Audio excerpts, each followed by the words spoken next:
To my channel. My name is Manpreet Thakur और आज मैं लेके आई हूँ आप लोगों के लिए 10th लेक्चर ऑफ ग्रेविटेशन। इससे पहले लेक्चर नंबर 8 और लेक्चर नंबर 9 जिसमें मैंने gravitational field intensity due to a hollow sphere and due to a solid sphere ये निकाली थी और उसमें हम लोगों ने डिस्कस करे थे ग्राफ। अगर आपको मेरा आज का लेक्चर अंडरस्टैंड करना है तो पहले lecture number 8 and lecture number 9 वो आपको देखना पड़ेगा, अंडरस्टैंड करना पड़ेगा, क्योंकि उन्हीं दो लेक्चर बेस्ड आज मेरे न्यूमेरिकल होने जा रहे हैं। कुछ अच्छे अच्छे न्यूमेरिकल्स करेंगे एंड उन रिजल्ट्स को दोबारा से रिमाइंड करवाएंगे। अगर आपको याद हो, अगर आपने लेक्चर मेरे अंडरस्टैंड करे हैं तो बेटे वहां पे हमने हॉलो स्फीयर के कारण ये फाइंड आउट करा था कि हॉलो स्फीयर के अंदर मटेरियल नहीं है तो उसके अंदर ग्रेविटेशनल फील्ड जीरो थी। At the surface G is equal to GM upon R square था एंड आउटसाइड द स्फीयर वहां पे small g is equal to G capital G M upon small r square, मतलब कोई भी distance जो भी होगा उसके इक्वल था। तो हम लोगों ने पढ़ा था कि as we go away from the centre of the hollow sphere या फिर solid sphere gravitational field intensity decrease करती है।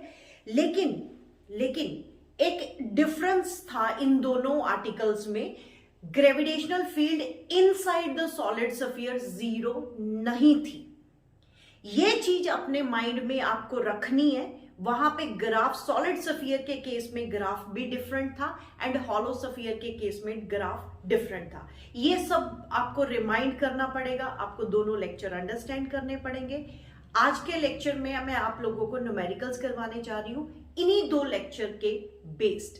Let's start today's lecture. Okay बेटे, यहां पे मैंने स्टेटमेंट लिखा हुआ है, पहले स्टेटमेंट को अंडरस्टैंड करते हैं। A spherical hollow cavity is made in a lead sphere of radius are.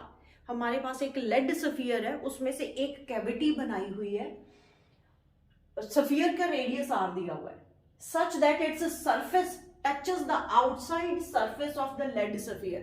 All of first मैं lead sphere बनाती हूं। यहां पे we have a lead sphere,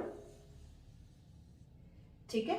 उसमें एक कैविटी है जिस कैविटी का surface touches the outside surface of the lead sphere.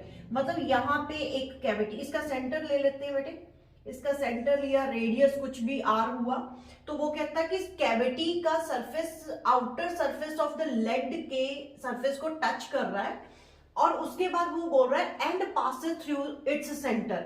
मतलब स्फीयर के सेंटर से बाद में पास कर रही है ये कैविटी। दिस इज द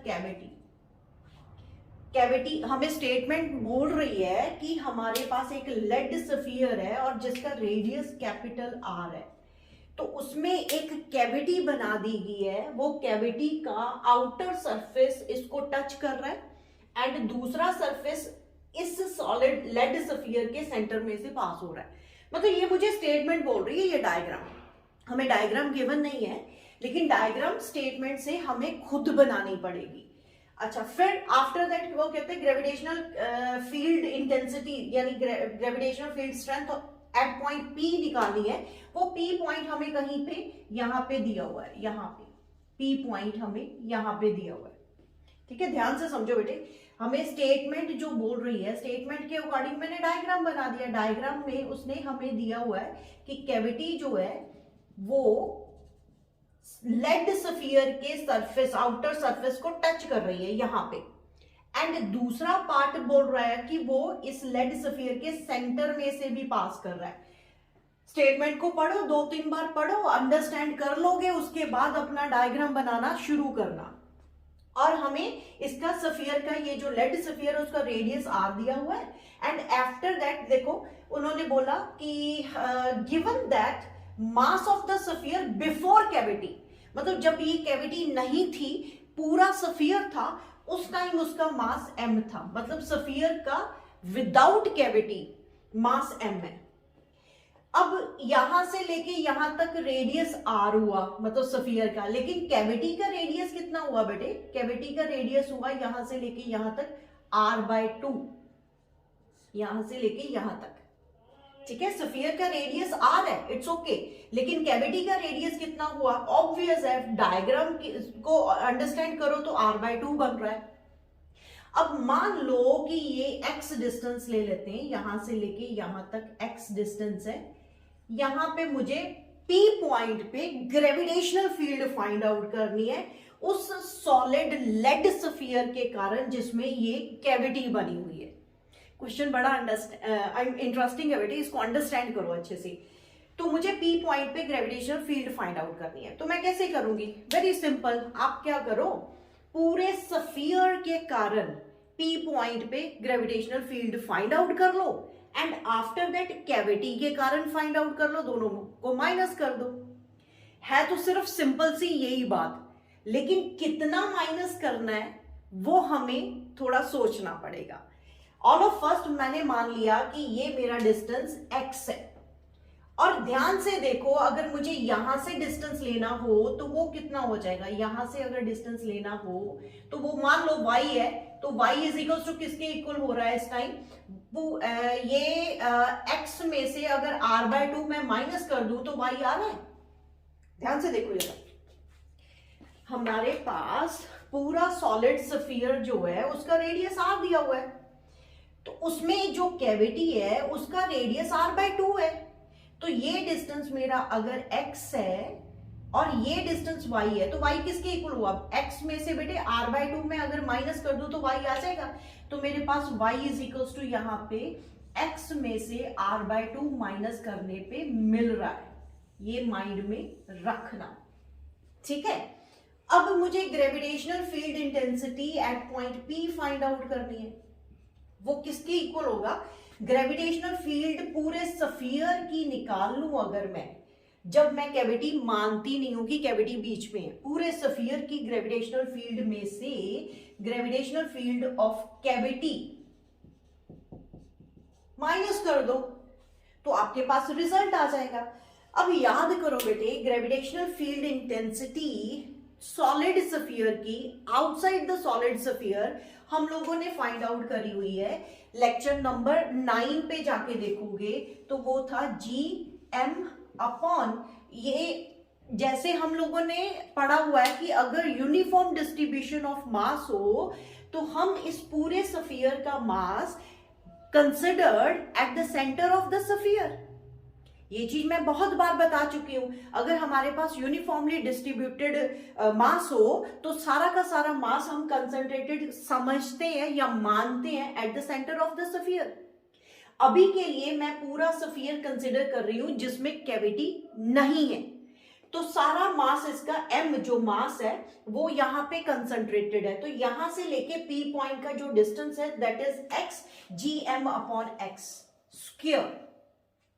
अब कैविटी के कारण देखते हैं, मान लो मेरे कैविटी के अंदर भी मटेरियल है, ठीक है, तो कैविटी के कारण P पॉइंट पे जो ग्रेविटेशनल फील्ड इंटेंसिटी आएगी वो क्या होगा, Gm अपॉन इसके सेंटर पे, अब कैविटी का जो मास होगा वो भी यूनिफॉर्मली डिस्ट्रीब्यूटेड होगा, उसका मास भी कंसंट्रेटेड एट द सेंटर होगा, तो यहां से लेके यहां तक का डिस्टेंस मैंने y माना हुआ है। अब नोट करने वाली बात ये थी, यहां पे मैं गलती कर रही हूं, m डैश कोई और मास आएगा, क्यों, क्योंकि पूरे स्फीयर का मास कैपिटल M है। उन्होंने बोला ना यहाँ पे, given that the mass of sphere before cavity, मतलब यहाँ पे पूरा स्फीयर भरा पड़ा है, कैविटी नहीं है, तब का मास m है। तो ये जो मैं लगा रही हूं फॉर्मूला, कैविटी को कंसिडर ना करके लगा रही हूं, Gm अपॉन एक्स स्क्वायर। अब मान लो मेरे पास सिर्फ यही स्फीयर है तो कैविटी है, बीच में से मटेरियल निकला हुआ, लेकिन मान लेते हैं कि ये मेरा स्फीयर है, तो ये स्फीयर का सेंटर ये हुआ एंड P पॉइंट पे मुझे इसके कारण अगर फील्ड फाइंड आउट करनी है तो वो क्या होगा, Gm dash upon y square. ये बेटे m डैश मैंने क्यों लगाया, क्योंकि पूरे स्फीयर का मास अगर m है तो इस कैविटी का जिसका रेडियस r/2 है उसका मास कोई डिफरेंट होगा, डेंसिटी सेम है, तो वो यूनिटरी मेथड लगा लेते हैं ना फिर, कि अगर 4/3 पाई कैपिटल आर क्यूब, यानी पूरे सफियर का मास m है, तो सिर्फ इतनी पोर्शन का मास कितना होगा, 4/3 पाई r/2 का क्यूब, उसका मास कितना होगा m डिवाइडेड बाय, ये चीज आप डिवाइड करोगे 4/3 पाई r क्यूब इंटू ये लगा दो 4/3 पाई r क्यूब अपॉन 8 कर दो बेटे। देखो कटिंग हो रही है, ये सब कट रहा है, तो आंसर क्या आया आपका, आंसर तो बन रहा है आपका m/8, m/8, बाकी सब तो कट रहा है ना। तो इसका मतलब कैविटी का मास कितना हुआ, m/8। मुझे m डैश में यहां पे m/8 पुट करना है, ठीक है, ये नोट करो बेटे, मैं इरेज करने जा रही हूं। एक बार मैं फिर से समझा दूं, स्टेटमेंट में हमें बोला उन्होंने ये सॉलिड लेड स्फीयर है जिसका रेडियस r है, उसमें, और जब ये कैविटी नहीं है, given that the mass of the sphere before cavity, उसका मास कितना m है। मतलब अगर मेरे पास सिर्फ सॉलिड स्फीयर हो तो उसका रेडियस r है और उसका मास m है, लेकिन अब वो कहता है इसमें एक कैविटी है, कैविटी जो कि जिसका आउटर सरफेस इसको टच कर रहा है और दूसरी साइड से वो सेंटर ऑफ द स्फीयर में से निकल रहा है, तो इसका मतलब दिस इज द कैविटी। और कैविटी का रेडियस कितना हो गया, ये पूरा r है तो उसका आधा कर दो तो r/2 हो गया। तो मेरे पास यहाँ पे एक कैविटी है जिसका रेडियस r/2 है, तो मुझे बोला गया इस कैविटी के कारण, कैविटी अब है बीच में स्फीयर के, तो अब रिमेनिंग जो पोर्शन है उसके कारण पी पॉइंट पे मुझे gravitational field intensity find out करनी है। तो मैं क्या करूंगी, मैं पहले पूरे स्फीयर की निकाल लेती हूँ, मैं कैविटी मान के नहीं चलूंगी, पहले स्फीयर की निकाल लेते हैं। वो मेरा आया gm अपॉन यहां से लेके यहां तक का डिस्टेंस जो कि x है, x²। फिर उसके बाद मैं ये वाला लेती हूँ, इसमें है तो खाली जगह है तो ये कैविटी है, लेकिन मैं मान के चलती हूँ इसमें सॉलिड स्फीयर है, ये भरा पड़ा है, तो इसके कारण मैंने gravitational field intensity P point पे निकाल ली। तो अब क्या करें, पूरे स्फीयर की जो निकाली थी उसमें से इसकी माइनस कर दो, तो अपने आप आपका जो रिजल्ट वो डिमांड कर रहा है वो निकल आएगा। अब हम लोग कहते हैं कि पूरा मास यूनिफॉर्मली डिस्ट्रीब्यूटेड है, तो हम वो कंसिडर करेंगे कि uniformly distributed mass is considered to be concentrated at the centre. Sphere के केस में भी हम यहाँ पे सेंटर पे कंसिडर करते हैं, और यहां से लेके पी पॉइंट का डिस्टेंस यानी x का स्क्वायर लिया था।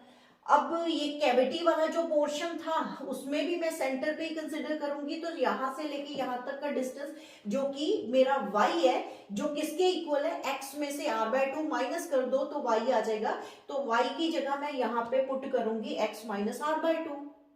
अब मास की बात कर ले, पूरे स्फीयर का मास तो m था, लेकिन कैविटी का मास हमें निकालना है, तो ठीक है ना, फिर पूरे वॉल्यूम का मास अगर m है तो सिर्फ कैविटी जिसका रेडियस r/2 है उसका मास कितना होएगा, यूनिटरी मेथड लगाओ, m divided by this into this, m by cutting करो तो आपके पास m/8 आ जाएगा। वैसे भी ऑब्वियस था बेटे, जब वॉल्यूम की बात करते हैं तो r³ होता है बीच में, r³ होता है ना, तो r/2 का क्यूब करोगे तो r³/8 बनना था, तो m/8 अपने आप ही आ जाएगा। ये मैथमेटिकल स्टेप है, जो जिनकी कमांड है मैथमेटिकल स्टेप में वो तो आराम से समझ जाएंगे। अब मेरा स्टेप ये रहा कि मैं m डैश की वैल्यू m/8 पुट करने जा रही हूँ और y की value x minus r/2 put करने जा रही हूँ। इसको नोट करो, I am going to raise this.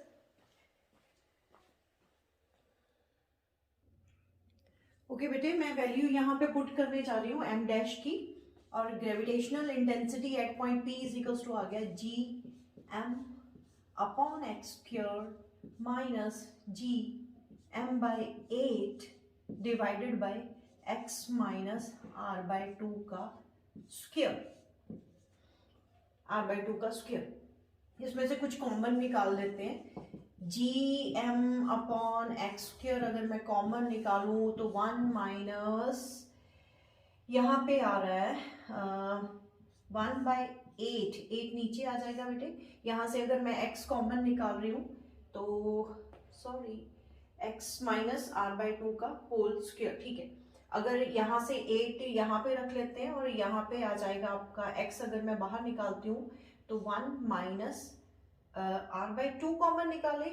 Just wait बेटे, 1 माइनस, बिल्कुल x कॉमन निकाला हुआ है तो r बाई टू एक्स उसका होल स्क्वायर आ जाएगा। This is your result, this is your result. तो मैंने क्या करा, मैंने जस्ट पूरे स्फीयर की ग्रेविटेशनल फील्ड में से कैविटी की ग्रेविटेशनल फील्ड को माइनस कर दिया।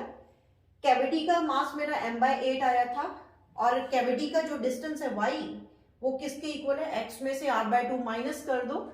ये मैंने पुट कर दिया। इसमें से एक सिंपल सा स्टेप लिया मैंने, gm/x² को बाहर निकाल लिया, यहाँ पे 1 आ गया, gm बाहर निकल जाएगा, 8 नीचे लिखा हुआ है और यहाँ से जब आप x² बाहर निकालोगे तो यहाँ पे आ जाएगा 1 एंड यहाँ पे नीचे आ जाएगा x। This is your result of this numerical.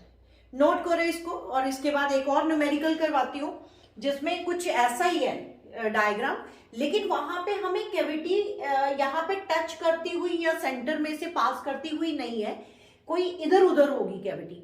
तो उसके केस में कैसे डील करना है वो अब करना सिखाती हूँ। नोट करो बेटे इसको। I am going to erase this. Okay बेटे, सेकेंड न्यूमेरिकल करने जा रहे हैं। वेरी सिमिलर, लेकिन कंसेप्ट टोटली डिफरेंट हो जाएगा। कैसे टोटली डिफरेंट हो जाएगा, क्योंकि डायग्राम में हमें बहुत प्रॉब्लम क्रिएट कर दी इस बार। कैसे, वो कहता है इनसाइड अ सॉलिड स्फीयर, ये सॉलिड स्फीयर दिया हुआ है, इसकी डेंसिटी रो दी हुई है, तो इसका मतलब यूनिफॉर्म डिस्ट्रीब्यूशन है सारे मास की और डेंसिटी रो दी हुई है। There is a spherical cavity.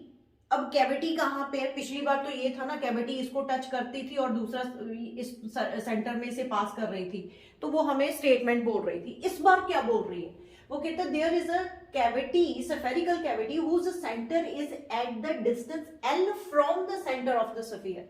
ये रहा मेरा सेंटर ऑफ द स्फीयर, जिसको मैं C मान लेती हूँ, और कैविटी का सेंटर मुझे नहीं पता कहाँ पे कैविटी है, कैविटी का सेंटर यहाँ पे मान लेती हूँ।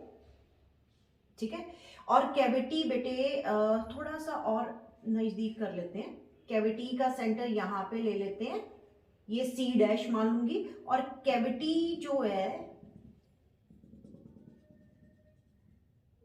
ऐसे दी हुई है।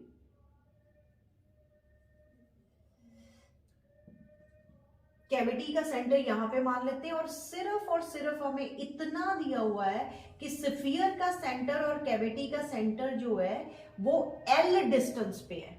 दिखाई दे रहा है? जस्ट वेट, थोड़ा और बड़ा कर दूं, थोड़ा और बड़ा कर देते हैं। जस्ट वेट बेटे,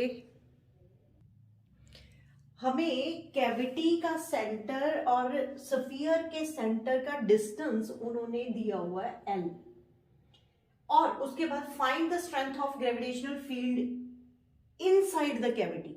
मतलब कैविटी के कहीं पे भी कोई P पॉइंट रख देंगे, यहां पे मान लो यहां पे मैंने कोई P पॉइंट रख दिया, दिस इज P पॉइंट, वहां पे मुझे gravitational field intensity find out करनी है इस सॉलिड स्फीयर के कारण जिसमें ये कैविटी बनी हुई है। ऑल ऑफ फर्स्ट फिर से स्टेटमेंट पढ़ते हैं बेटे।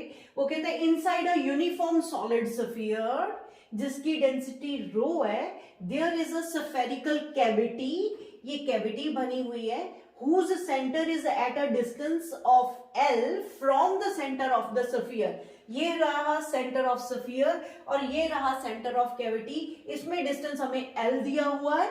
And find the strength of the gravitational field inside the cavity. Cavity के अंदर कोई P पॉइंट है, वहां पे मुझे ग्रेविटेशनल फील्ड इंटेंसिटी इस सॉलिड स्फीयर के कारण फाइंड आउट करनी है। क्वेश्चन तो बेटे है तो वैसे ही है, लेकिन इस बार हमें मुझे पता नहीं है ये रेडियस कितना है। स्फीयर का रेडियस भी मानेंगे, कैविटी का रेडियस भी मान लेंगे, इसका मास भी मान लेते हैं और इसका मास भी मान लेते हैं। ऑल ऑफ फर्स्ट मैं मान लेती हूं R1 radius of sphere, radius of sphere, sphere का रेडियस मान लिया मैंने R1, and R2 radius of cavity मान लेते हैं, रेडियस ऑफ कैविटी। और उसके बाद capital M mass of sphere मान लेती हूँ। बेटे पिछली बार तो हमें उसने बोल दिया था कि सफियर का मास, जो पूरे सफियर का बिना कैविटी के पूरे सफियर का मास एम दे गया था। यहाँ पे उसने मास की बात भी नहीं करी, सिर्फ इतना बोला कि डेंसिटी रो है पूरे सफियर की। तो एम मास ऑफ सफियर मान लो and small m mass of cavity. ये सारी कंसिडरेशन मुझे खुद करनी पड़ी। अब एक और कंसिडरेशन करते हैं कि P पॉइंट जो C centre of the sphere से है वो मैं डिस्टेंस x मान लेती हूं, दिस इज x। एंड ये जो P पॉइंट C डैश यानी कैविटी के सेंटर से जो डिस्टेंस है वो मैं y मान लेती हूं, दिस इज y। तो यहां पे एक और कर लेते हैं, C से लेके P तक, C से लेके P तक मेरा x डिस्टेंस है, लेकिन मुझे वेक्टर फॉर्म में लेना पड़ेगा। तो इसलिए मैं C से लेके P तक, अगर मैं इसका डायरेक्शन भी बना दूं तो ये मेरा वेक्टर इस डायरेक्शन में है, तो x वेक्टर बोल दिया। एंड C डैश से लेके P तक का जो वेक्टर है that is my y vector. y vector की डायरेक्शन अगर मैं लूं तो ये इस तरफ बनी है। अगर मैं ट्राइंगल यहां पे बना दूं बेटे, ये मेरा C डैश, यहां पे कोई P पॉइंट, ये y vector and this is x vector. तो मुझे ये चाहिए ट्राइंगल, एक्सप्लेन करनी होगी मुझे। तो ये मुझे वेक्टर की डायरेक्शन में मैं बता देती हूँ, ये हुआ आपका x वेक्टर एंड इस डायरेक्शन में हुआ y वेक्टर। तो उसके हिसाब से आपका ये हो जाएगा। और हमें दिया हुआ है ये L डिस्टेंस, तो अगर मुझे यहाँ पे किसी की जरूरत पड़ी तो ट्राइंगल लॉ लगाऊंगी, तो उसके हिसाब से मैं वैल्यू पुट कर दूंगी। अब ये मेरी कंसिडरेशन। अब आपको फिर वो फॉर्मूला लर्न करना है, माइंड में लेके आना है कि सॉलिड स्फीयर हो, उसके inside gravitational field find out करने का क्या फॉर्मूला था, वो मैं आपको रिमाइंड करवा देती हूँ बेटे। This is my solid sphere and solid sphere का सेंटर से कोई P पॉइंट है, यहाँ पे P पॉइंट है, मान लो स्मॉल r डिस्टेंस पे। रेडियस स्फीयर का कैपिटल आर है और यहाँ पे मुझे ग्रेविटेशनल फील्ड फाइंड आउट करनी है। तो क्या रिजल्ट आया था, G is equals to capital G capital M small r upon r cube. Remind करो बेटे, ये फॉर्मूला हम लोगों ने फाइंड आउट करा था, GMR अपॉन r क्यूब निकला था। Gravitational field intensity due to the solid sphere inside the solid sphere, ये रिजल्ट निकला था। R क्या डिस्टेंस है, ये वाला डिस्टेंस उसके सेंटर से, O पॉइंट सेंटर है। तो कैपिटल R क्या, रेडियस ऑफ द स्फीयर था। अगर मुझे इसकी डायरेक्शन बतानी हो तो ध्यान से समझना, अब मुझे वेक्टर फॉर्म में लिखना है। तो ग्रेविटेशनल फील्ड इंटेंसिटी हम लोगों ने हमेशा पढ़ा हुआ है toward the centre of the sphere. अगर इस पॉइंट पे मुझे ग्रेविटेशनल फील्ड फाइंड आउट करनी है तो वो toward the centre of the sphere होगा। लेकिन जो मेरा R वेक्टर है that is measured in the direction O से लेके P तक। तो R वेक्टर अगर मैं ऐसे लिखती हूँ तो इसके पास मुझे नेगेटिव साइन लगाना पड़ेगा। ये बेटे ऑल ऑफ फर्स्ट ये आपको रिजल्ट्स लर्न करने हैं। ये रहा मेरा सॉलिड स्फीयर, उसका रेडियस कैपिटल R मैंने माना हुआ है। मैं अलग से बता रही हूँ कि रिजल्ट क्या निकले थे सॉलिड स्फीयर के, इनसाइड द सॉलिड स्फीयर हमारा क्या रिजल्ट निकला था। कोई P point inside the solid sphere है, वहां पे ग्रेविटेशनल फील्ड इंटेंसिटी कितनी निकली थी, GMR अपॉन R क्यूब था। लेकिन अगर मुझे वेक्टर फॉर्म में लिखना हो तो gravitational field intensity P point पे टूवर्ड द सेंटर यानी इस डायरेक्शन में। अगर R वेक्टर लिखना हो तो R vector measured from origin यानी O से P पॉइंट पे।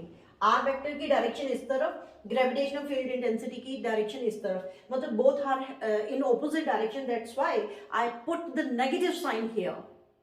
Note this. अब यहाँ पे मुझे क्या करना है, ग्रेविटेशनल इंटेंसिटी जो है एक बार पूरे स्फीयर के कारण P पॉइंट पे लेके आनी है और एक बार सिर्फ कैविटी के कारण P पॉइंट पे लेके आनी है। तो इस बार मुझे वेक्टर फॉर्म में ही लगाना पड़ेगा। तो ये नेगेटिव साइन और ये वेक्टर फॉर्म जो मैंने समझाया, डायरेक्शन नेगेटिव होने के कारण, नेगेटिव ऑपोजिट होने के कारण नेगेटिव साइन आया, वो कंसेप्ट आपको अभी लेके आना पड़ेगा और समझना पड़ेगा। तो क्या करूंगी मैं, पूरे स्फीयर की ग्रेविटी P पॉइंट पे निकालूंगी, उसमें से कैविटी की ग्रेविटी P पॉइंट पे माइनस कर दूंगी। करेंगे तो वही जो पिछले न्यूमेरिकल में करा था। लेकिन लेकिन इस बार क्या है, वहां पे इस बार हमारे सॉलिड स्फीयर के अंदर पी पॉइंट है जहां पे हमने ग्रेविटेशनल फील्ड इंटेंसिटी निकालनी है, तो उसका फॉर्मूला ये लगेगा। ये इस पॉइंट पे लगाऊंगी, इसके कारण भी और इसके कारण भी, कैविटी के कारण भी और सॉलिड स्फीयर के कारण भी, और माइनस कर दूंगी। सिंपल माइनस करना है। ये बेटे पहले नोट करो, मुझे लिखना है यहाँ पे प्रॉपर वे से, बड़ा बड़ा लिख रही हूँ सो दैट कि आप लोगों को क्लियरली दिख जाए। नोट करो ये।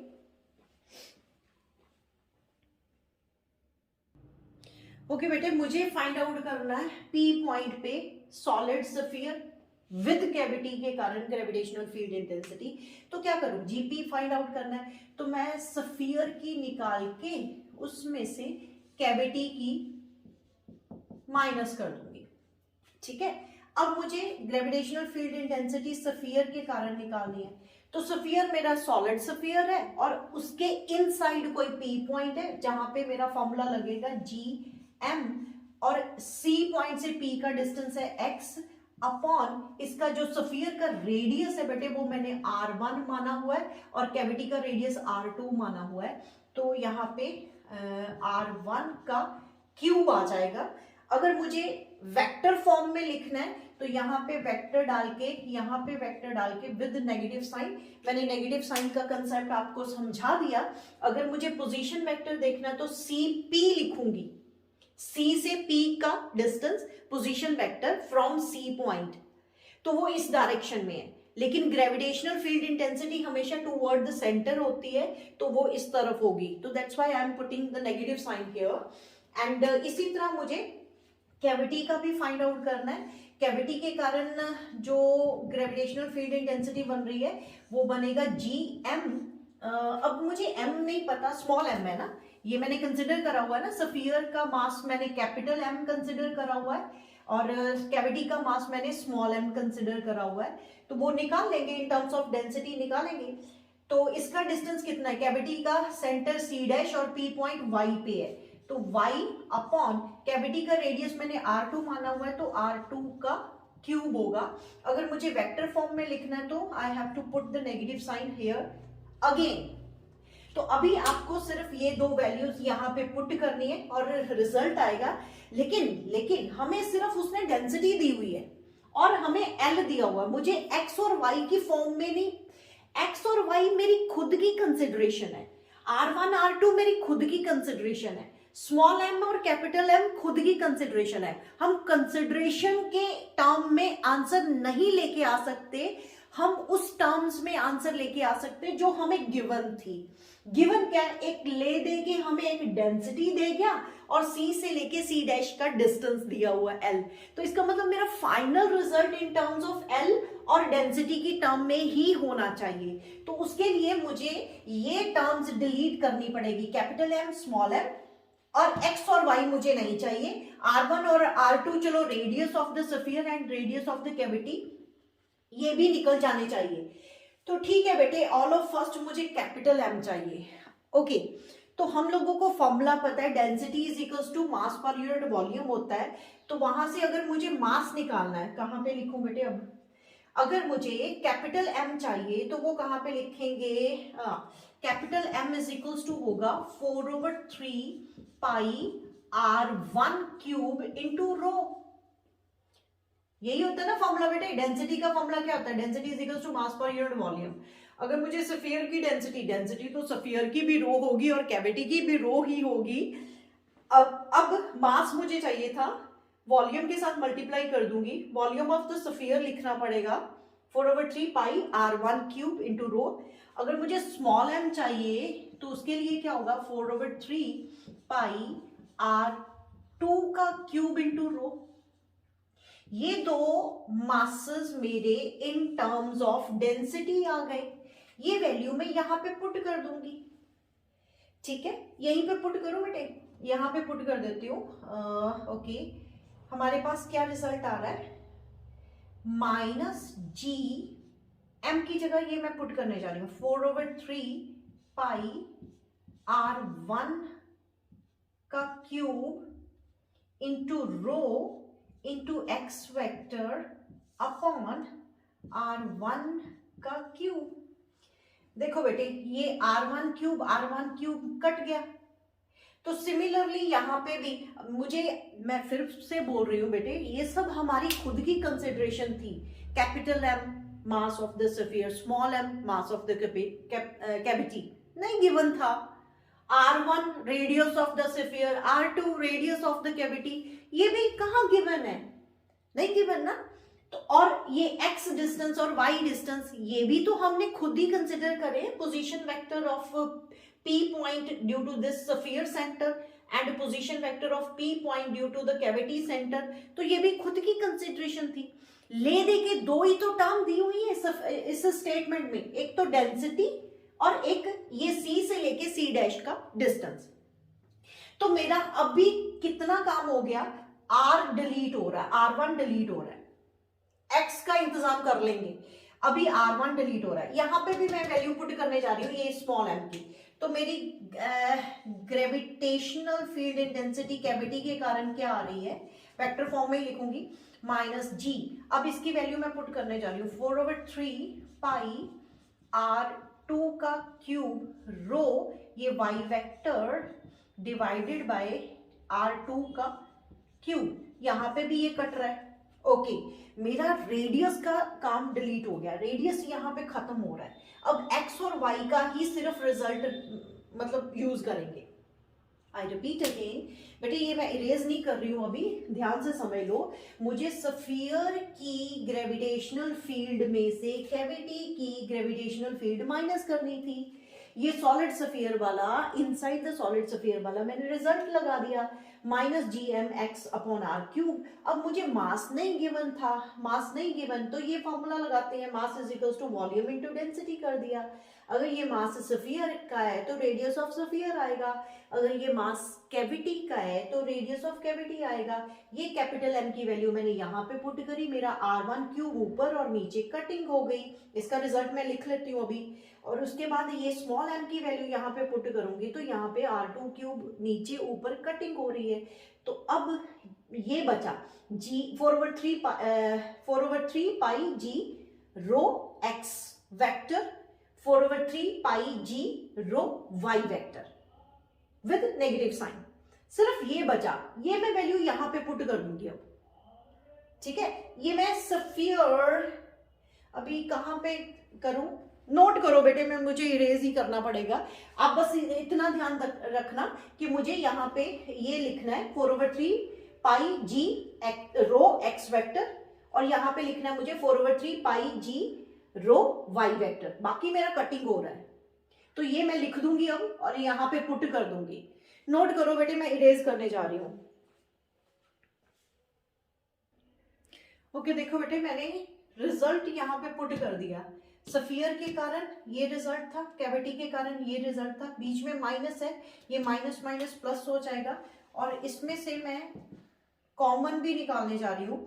4/3 पाई जी रो कॉमन आ रहा है, और अंदर ये नेगेटिव रहेगा और y पॉजिटिव हो जाएगा, यानी y vector minus x vector हो जाएगा। अब x और y का भी हमें यहाँ से ट्राइंगल लॉ लगाते हैं। ट्राइंगल लॉ के अकॉर्डिंग क्या हो रहा है, यहाँ से हमारे पास x vector is equals to l vector plus y vector बन रहा है। अगर मुझे l वेक्टर चाहिए तो क्या बनेगा, x वेक्टर में से y, sorry, this plus this, and we get the result at point this with negative sign आ जाएगा।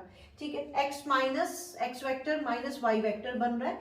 अगर ये मैं उल्टा कर देती हूँ, यहाँ पे उलट हुआ है, तो minus l vector is equals to y vector minus x vector हो जाएगा।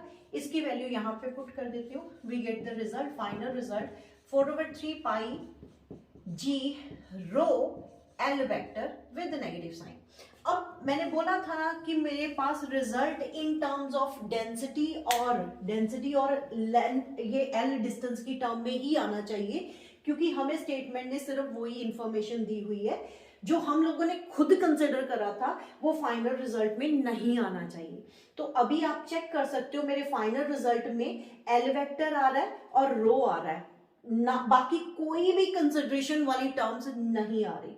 This is your final result. बहुत ही इंटरेस्टिंग दो न्यूमेरिकल्स हैं ये बेटे, दोनों को अच्छे से कंसेप्ट समझो। पहले में और दूसरे न्यूमेरिकल में कंसेप्ट तो सेम ही लगा हुआ है, यही करा हुआ है, जीपी निकालना है, स्फीयर में से कैविटी का माइनस कर दो। लेकिन वो न्यूमेरिकल और ये न्यूमेरिकल में बहुत फर्क हो जाता है उसकी अंडरस्टैंडिंग में। इसको नोट करो, इसके बाद एक और न्यूमेरिकल करवाती हूँ, फिर मैं लेक्चर कंप्लीट करूंगी। नोट करो बेटे ये। ओके बेटे, थर्ड न्यूमेरिकल थोड़ा डिफरेंट है, डिफरेंट इन द सेंस कि ये बहुत सिंपल वाला फॉर्मूला वो लगेगा ना, जिसमें दो बॉडीज हैं आर डिस्टेंस पे, तो इनमें ग्रेविटेशनल फील्ड जो होगी, फोर्स ऑफ अट्रैक्शन क्या होती है, जी एम, अगर दोनों मासेस एम है, M M upon R square. ये सिंपल सा फॉर्मूला, वेरी फर्स्ट आर्टिकल, तो सिंपल सा फॉर्मूला लगा के हम यहाँ पे प्रूव करने जा रहे हैं। ओके, पहले ऑल ऑफ फर्स्ट स्टेटमेंट से खेलते हैं, स्टेटमेंट से खेलते मतलब उसको अंडरस्टैंड करते हैं। दो बॉल है जिनका मास m है, ये दो बॉल है जिनका मास m है, each are suspended by the two threads, ऐसे हैंग करा हुआ है, और थ्रेड की इक्वल लेंथ है, मतलब जितनी लेंथ इस थ्रेड की है उतनी लेंथ इस थ्रेड की है, जितना मास इसका है उतना ही मास इसका है, ये हमें दिया हुआ है।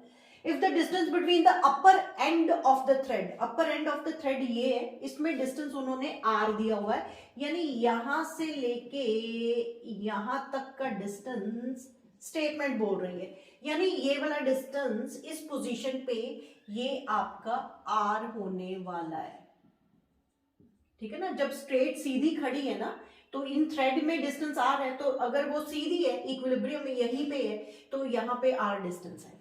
अब उसके बाद वो कहता है then show that the distance r dash between the centres of the ball is given by, ये r डैश हमें डायग्राम ऐसे दी हुई है। डायग्राम में बेटे हम लोगों को पता है कि दो मासेस हैं, every body in this universe attract each other, जिसकी फोर्स मैंने बताई G M M upon R square है। तो ये दो मासेस हैं, दो बॉल है, एक दूसरे को अट्रैक्ट करेंगे, तो मान लो वो अट्रैक्ट करके इस पोजीशन पे आ गए, तो यहाँ पे थोड़ा थोड़ा मैं ऐसे मतलब थोड़ा ज्यादा बनाऊंगी सो दैट कि आपको क्लियर हो जाए। इस पोजीशन पे आ गया ये वाला, एंड इस पोजीशन पे आ गया, ये कुछ ज्यादा ही बड़ा बन गया, जस्ट वेट।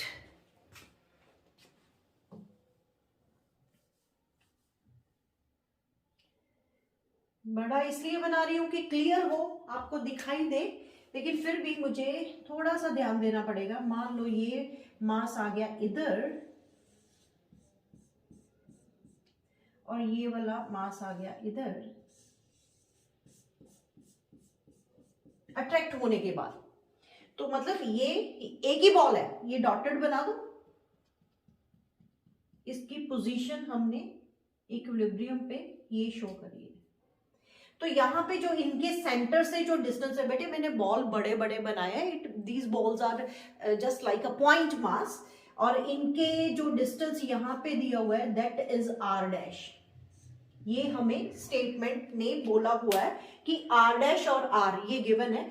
थ्रेड जब पहले इस पोजीशन पे है तो r डिस्टेंस है, जब वो अट्रैक्ट करते हैं तो ऐसे हो जाते हैं बॉल, तो उस टाइम पे इनमें जो डिस्टेंस है वो r डैश है।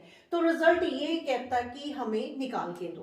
ओके, फाइनल रिजल्ट किस टर्म में आ रहा है, स्मॉल r डैश और l की टर्म में आएगा, वो हमें गिवन है, और मास ऑफ द स्फीयर भी गिवन। ओके, स्टेटमेंट एक बार से फिर से अंडरस्टैंड करते हैं। दो बॉल हैंग करे हुए हैं, उनमें फोर्स ऑफ अट्रैक्शन हुई तो वो पास आए, पास आने पे उनके सेंटर्स का जो डिस्टेंस है दैट इज r डैश। जब वो अट्रैक्ट नहीं हुए थे उनमें ये जो डिस्टेंस r दिया हुआ है, और रिजल्ट हमें, और दोनों मासेस का, दोनों बॉल के मासेस हमें m दिया हुआ है, और ये रिजल्ट निकालने को बोल रहा है। तो हमें ले दे के सिर्फ ग्रेविटेशनल फोर्स ऑफ अट्रैक्शन का ये फॉर्मूला लगाना पड़ेगा। ओके बेटे, यहाँ पे फोर्स ऑफ अट्रैक्शन, तो मुझे देखना ये है कि ये जब अट्रैक्ट होके इस पोजीशन पे आ जाते हैं इक्विलिब्रियम में, तो वहां पे क्या क्या फोर्सेस लग रही हैं। तो ऑल ऑफ फर्स्ट मान लो जब नॉर्मल पोजीशन पे थे, अट्रैक्ट होने के बाद जब इधर आया तो इसमें एंगल थीटा मान लेते हैं, दिस इज थीटा, दोनों तरफ थीटा ही होगा। इस पोजीशन पे क्या क्या फोर्स लग रही है। एक तो बेटे ग्रेविटेशनल फोर्स लगेगी, दोनों अट्रैक्ट कर रहे हैं, तो एक ही बॉल का मैं कंसिडर करती हूँ, ये फोर्स इस तरफ अट्रैक्ट हो रही है, ये बॉल इस तरफ अट्रैक्ट हो रही है, ये मतलब दोनों एक दूसरे को अट्रैक्ट कर रही है। और वेट हमेशा वर्टिकली डाउनवर्ड होता है, mg, वेट हमेशा वर्टिकली डाउनवर्ड होगा mg, और टेंशन जो स्ट्रिंग के अलोंग होती है दैट इज T। मतलब मैं एक बॉल यहां पे अलग से बनाने जा रही हूं, ये मेरी पोजीशन ये वाली, और डॉटेड ही बना लेती हूँ सो दैट कि आपको कंफ्यूजन ना हो किसी तरह की। और ये सीधा एंगल थीटा, ये बॉल पहले इधर था, अब बॉल इधर है, ये दो पोजीशन की बात कर रही हूँ। तो वेट वर्टिकली डाउनवर्ड लगता है, और इसको ये वाला मास अट्रैक्ट कर रहा था वो इस तरफ, force of attraction, gravitational force of attraction, and T tension इस तरफ लगेगी। ये तीन फोर्सेस हैं जो दोनों बॉल्स के ऊपर लग रही है। इस बॉल की लूंगी तो उसमें भी यही होगा, टी टेंशन इधर, वेट नीचे, and gravitational force of attraction इस तरफ। तो सेम फोर्सेस इसमें भी लगने वाली है, ठीक है। कहने का मतलब इस पोजीशन पे ये इक्विलिब्रियम पोजीशन आ जाता है, जब वो अट्रैक्ट हो जाती है तो यहीं पे रहेंगे, वो इक्विलिब्रियम पोजीशन आ जाती है। उस इक्विलिब्रियम पोजीशन पे ईच बॉल पे तीन तीन फोर्सेस लग रही हैं। एक टेंशन, स्ट्रिंग है ना, स्ट्रिंग के साथ बांधा हुआ है तो उसमें टेंशन होगी, tension toward the fixed point होती है, यानी इस तरफ टेंशन, और ये अट्रैक्ट कर रहे हैं तो इस बॉल को अट्रैक्शन इधर लग रही है, उस बॉल को अट्रैक्शन इधर लग रही है। तो मैं सिर्फ इसी बॉल की बात कर रही हूं तो ये अट्रैक्शन मैंने इधर शो कर दी, ग्रेविटेशनल फोर्स ऑफ अट्रैक्शन। और वेट जो होता है वो वर्टिकली डाउनवर्ड होता है। ओके, तो मुझे एट इक्विलिब्रियम ये सारी फोर्सेस देखनी है। उसके लिए क्या करेंगे, आप इस टेंशन को रिजॉल्व कर सकते हो दो पार्ट्स में। छोटा लिखती हूं अब थोड़ा सा, this is T tension, and इसको मैं दो रिजॉल्व कर देती हूं। अगर ये एंगल थीटा है तो बेटे ये भी एंगल थीटा होगा, तो इस तरफ आपका आ जाएगा T cos theta component tension का, और इस तरफ आ जाएगा आपका टी साइन थीटा कंपोनेंट। मैंने सिर्फ टी को यानी टेंशन को दो पार्ट्स में रिजॉल्व कर दिया, एक टी कॉस थीटा, एक टी साइन थीटा। अगर ये मेरा एंगल थीटा है तो ये भी एंगल थीटा होगा ना, ये एंगल थीटा है तो अगर मैं इस तरफ लाइन बनाऊंगी तो वो भी थीटा होगा। तो एट इक्विलिब्रियम, ये इरेज कर दूं, तो मेरे पास इक्वेशंस क्या बनने जा रही हैं, आई हैव एट इक्विलिब्रियम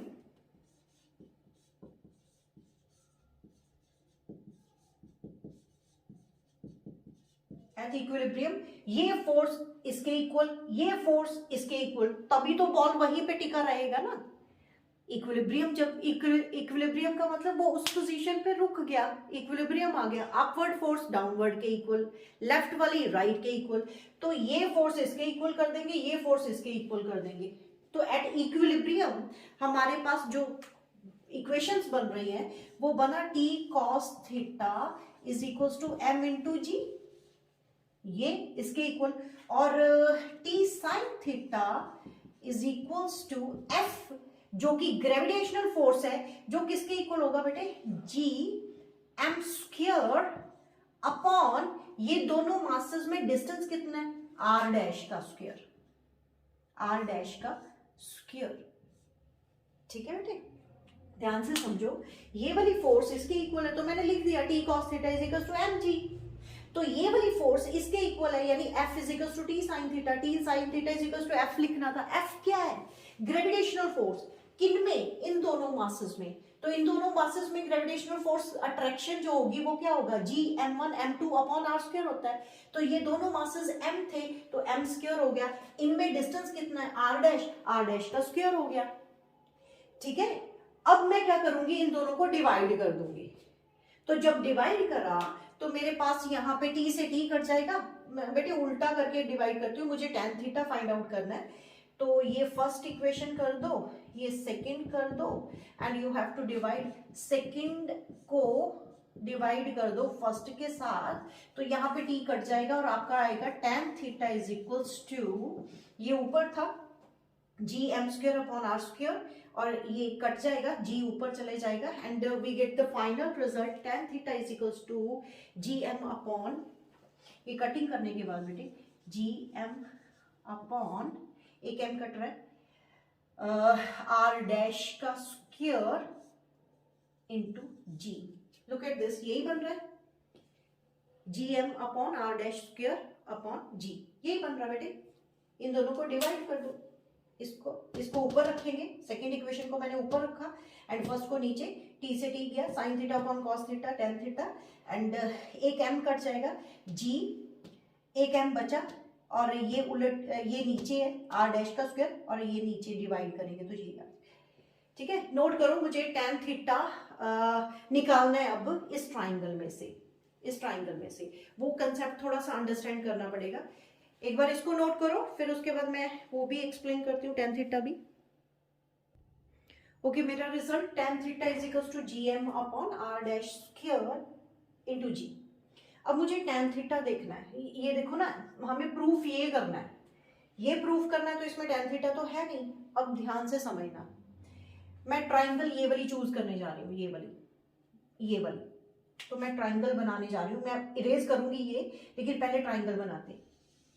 जो पहली पोजीशन पे ये बॉल था और इस पोजीशन पे जब ये बॉल है, तो ये एंगल थीटा है, एल ये भी है, वही थ्रेड इधर गया हुआ है, एल ये भी है, और ये डिस्टेंस, अभी ध्यान से देखना बेटे, ध्यान से देखना, मुझे ट्राइंगल बनानी है, सिर्फ ट्राइंगल, मुझे टेन थीटा फाइंड आउट करना है। ये मैं बॉल ना भी बनाऊं तो मुझे राइट एंगल ट्राइंगल यहाँ पे बनानी है, तो उसके लिए मुझे थोड़ा एक्सप्लेन करूं आपको।